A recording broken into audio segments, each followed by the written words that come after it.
go. Yeah. Thoughts on So that? what you do is you run a retroactive test. So it's called retrodiction. So you say if Okay. this law was in place in 2009, what would happen? Ethereum would Yeah. be a security, XRP would be a security, ADA would have been a security, and there's no path for them to really meaningfully escape it.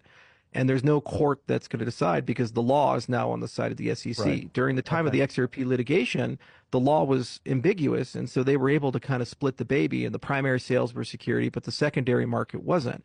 So that's one dimension of it. The other dimension is the SEC has already issued guidance under the new chairman, and they physically declared what is a security, what's not a security. And that is sufficient if we allow that to grow and foster for a lot of the ambiguity in the space to go away. It's going to be very difficult after 2 or 3 years for a future administration to go in and overrule the prior SEC guidance and say, hey, we just didn't like that, so we're going to do our own thing. So if you're going to Okay. pass a law, you have to pass a law that actually accomplishes something. And also it has checks and balances and how the law is going to be administered.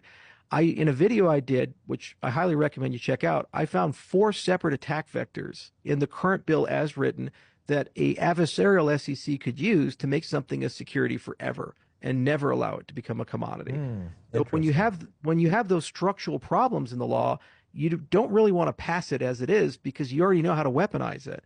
So it's better to actually have the ambiguity because at least then I can roll the dice with the courts. Otherwise, what the SEC will do is just simply cite clarity and say there's clarity and we're good to go.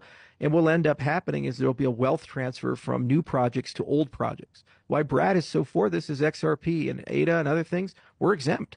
We're going to be commodities no matter what happens. We're not Yeah. securities. But new projects, they're always going to be securities. And what they could do is lobby future administrations to make those projects securities so that they Over never and have to over. compete with them.